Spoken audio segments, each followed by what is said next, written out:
प्यारे सत्संग प्रेमियों, ज्ञानियों ने कहा है कि यह संसार ईश्वर की माया है। ईश्वर की माया को सब लोग पकड़े हुए हैं। सब इस माया के अंदर में सुख पाना चाहते हैं, परंतु कुछ ऐसे लोग भी हैं जो ईश्वर की माया को पकड़ना पसंद नहीं करते, ईश्वर को ही पकड़ लेना पसंद करते हैं। परंतु दोनों की एक ही चाह है कि सुख हो। ईश्वर की माया को पकड़कर सुख पाना चाहते हैं, उसी तरह ईश्वर को पकड़कर भी सुख पाना चाहते हैं। जो माया को पकड़कर सुख पाना चाहते हैं वे नहीं समझते, जो ईश्वर को पकड़कर सुख पाना चाहते हैं वे समझते हैं। माया उसको कहते हैं जो जिस तरह मालूम हो उसी तरह नहीं रहे। सुखदायी मालूम पड़े लेकिन है दुखदायी, उसकी स्थिति मालूम पड़े लेकिन उसकी स्थिति है नहीं। और उसकी उपमा देखकर कहते हैं, रजत सीप महु भास जिमी, जथा भनु करवारी, यद्यपि मिर्सा तेहु काल सो, भरम न सकई कौ टारी। एहि विधि जग हरि आश्रित रहिए, यद्यपि वस्तु देत दुख अहाई।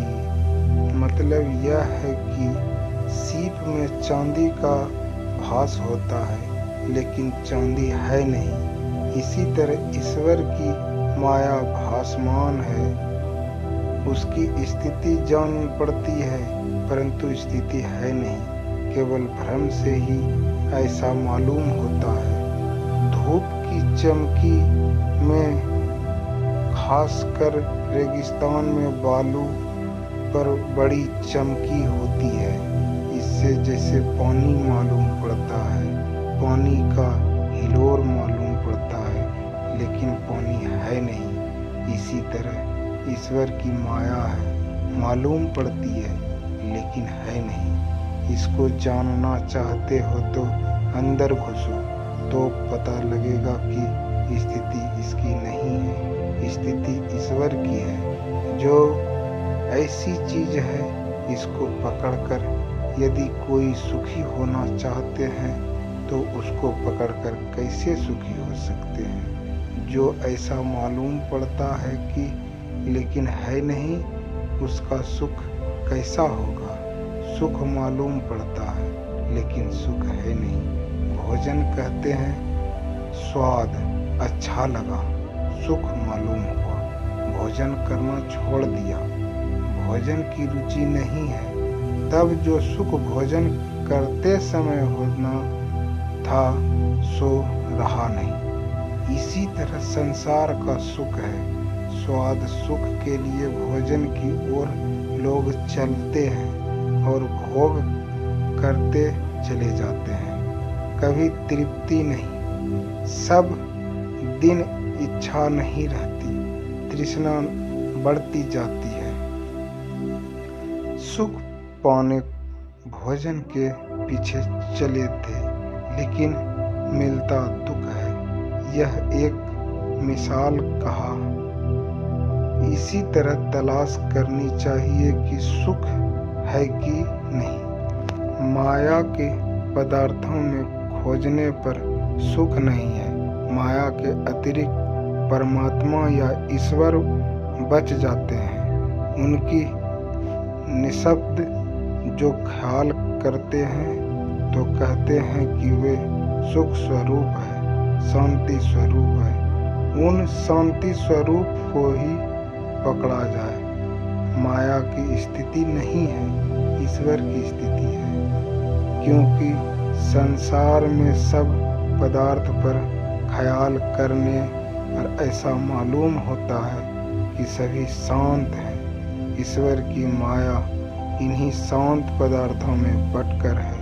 यह बाँट लोगों को इंद्रियों में मालूम पड़ता है। जिह्वा में रस का स्वाद नासिका में गंध का स्वाद, कान में केवल मीठे शब्द का स्वाद, नेत्र में केवल रस का स्वाद, ये बट बट कर स्वाद मालूम पड़ते हैं। रूप रस देखो तो और भी बाकी रह जाता है, रूप में भी भिन्न है। इसी तरह बाजे गाजे का शब्द है, किसी में तृप्त नहीं, इच्छा बढ़ती जाती है, तृष्णा बढ़ती जाती है। इसी तरह घृण शक्ति में है, तृष्ण नहीं होता।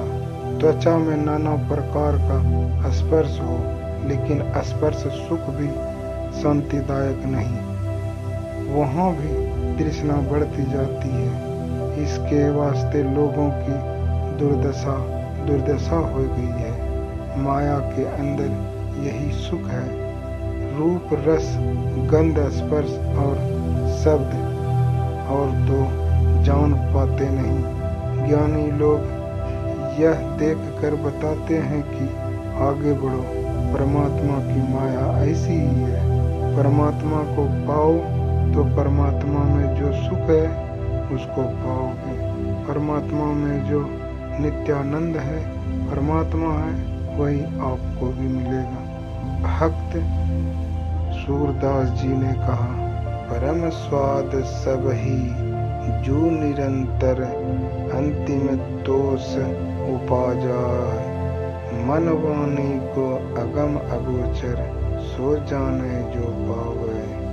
वह स्वाद कैसा है किसी को पता नहीं। वह स्वाद जब से लगता है कभी छूटता नहीं, परंतु यह इंद्रियों के द्वारा जानने योग्य सुख नहीं है, केवल आत्मा के द्वारा ही जानने योग्य है। ईश्वर का दर्शन, ईश्वर की प्रतीक्षा, ईश्वर में जो आनंद है, सभी आत्म गमय है, इंद्रियां गमय नहीं। यह बात ज्ञानी लोग कहकर समझा देते हैं, इसलिए कहते हैं कि उधर चलो, ईश्वर की माया में लगे नहीं रहो। ईश्वर के प्रति में ऐसी तृप्ति होगी कि दुख का पता नहीं रहेगा। संसार में किधर चलो, उत्तर दक्षिण पूर्व पश्चिम, संसार में किसी तरफ जाओगे, इंद्रियां ज्ञान में ही रहना पड़ेगा। इंद्रिय ज्ञान में कभी तृप्ति होती नहीं। ज्ञानी लोग कहते हैं अपने अंदर जाओ, अपने अंदर में हो सही, लेकिन जितने अंदर में हो उससे और अंदर में जाओ। जैसे बाहर संसार विशाल है, उसी तरह अपने अंदर का संसार विशाल है।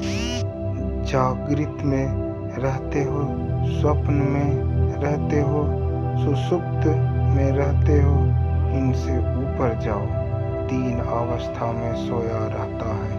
सोने की अवस्था में अपनी चित्त को नहीं जानता, अपने को नहीं जानता, इसलिए चौथी अवस्था में चलो, तब पता लगेगा कि ब्रह्मनाद उसका स्वभाव ही है।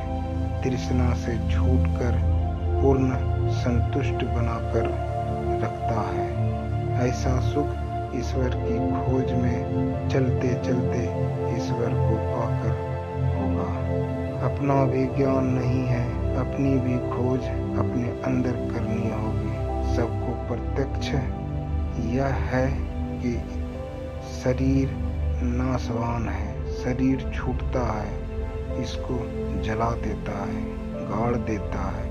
यह शरीर पानी से बना है, यानी पानी से पिंड बना है। फिर बचपन और जवानी आई, वयस बढ़ा, वयस के अनुकूल शरीर बढ़ता गया, सुंदरता आती गई और फिर वह सुंदरता नहीं रही। फिर ऐसा होता है कि जैसे पहले इसका पता नहीं था, वैसे ही पता नहीं रहता है। हर एक को यह विदित है कि मैं अपने शरीर में हूँ, इसलिए अपने अंदर खोज करो। अपने अंदर रहकर ही आत्मज्ञान होगा। इसके लिए जो अंदर घुसता है वह जागता है, जागना ऐसा होता है कि 3 अवस्था से ऊपर उठता है। 3 अवस्था के स्थान आँख से नीचे, भिन्न भिन्न स्थानों को योगियों ने प्रत्यक्ष कर देखा है और लोगों को बताया है। इसका पता योग के ग्रंथ में है। साधन को ग्रंथ के अनुकूल अपने आप होता है। अंदर में जो आँख से ऊपर उठता है वही अर्थात ज्ञान पाता है। ऊपर की ओर उठना वह काम नहीं है जो संसार में है। इसमें जो यह काम है कि अपने को फैलाव से सिमटाव में लाओ, यही चित्त वृत्ति का निरोध है। इतना समेटो कि फिर उससे अधिक सिमटाव नहीं हो, इतना सिमटाव कि एक बिंदुता आ जाए, इसकी बड़ी महिमा है। यह 3 अवस्था से ऊपर ले जाता है। सिमटी चीज ऊपर जाती है और फैली चीज नीचे गिरती है। इसलिए चित्त वृत्त का निरोध करते हैं। पहले जप करते हैं, किसी रूप का ध्यान करते हैं, अच्छे गुरु के ज्ञान के एक बिंदुता प्राप्त करते हैं, तब पूर्ण सिमटाव होता है। एक बिंदु होने पर तब वह जागता है।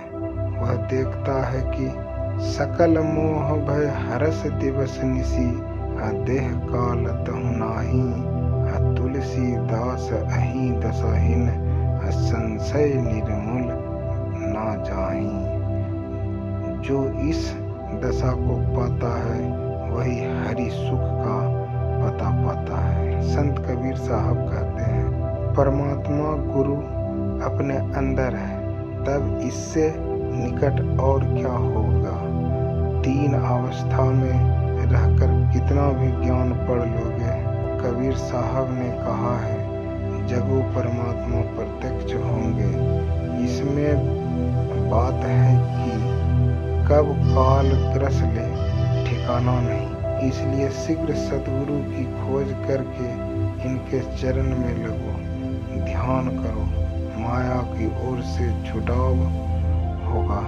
पूर्णता की ओर चलकर पूर्णता में पहुंचकर पूर्ण हो। वह पूर्णता क्या है?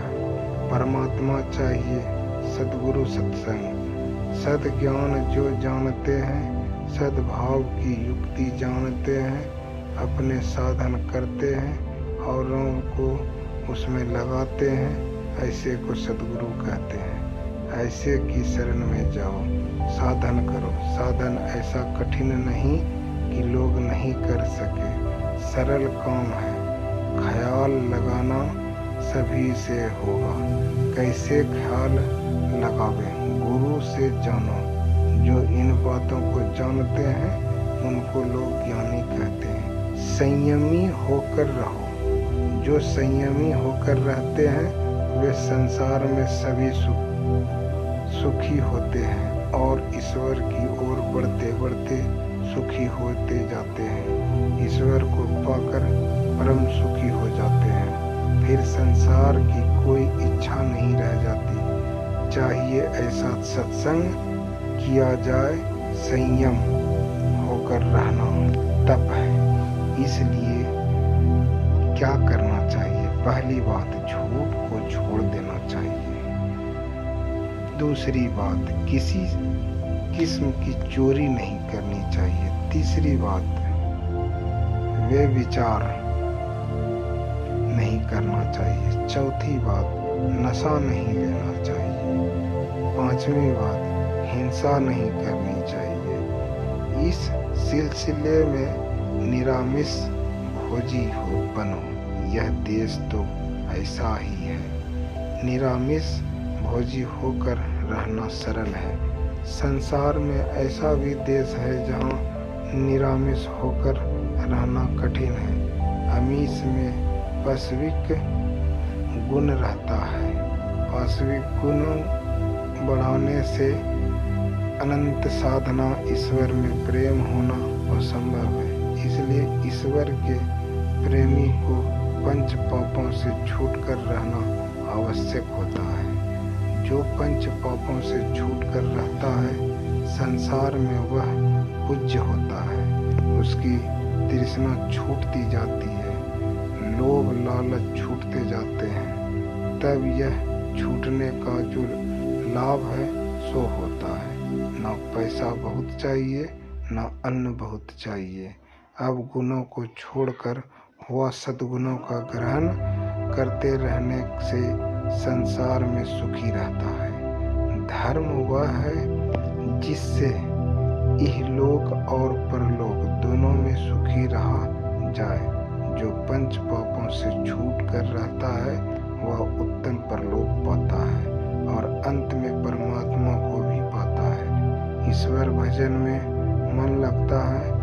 विकारों से छूटने वाला ईश्वर को प्राप्त करता है। जो ईश्वर की ओर बढ़ता है पापों से छूटता है।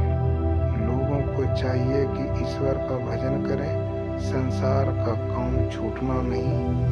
खेती व्यापारी नौकरी करते हुए लोग ईश्वर भजन करें। संयमित रहने से नौकरी में, खेती में, वाणिज्य व्यापार में किसी में हानि नहीं। नित्य सत्संग करना चाहिए। श्री सद्गुरु महाराज की जय। श्री सद्गुरु महाराज की जय।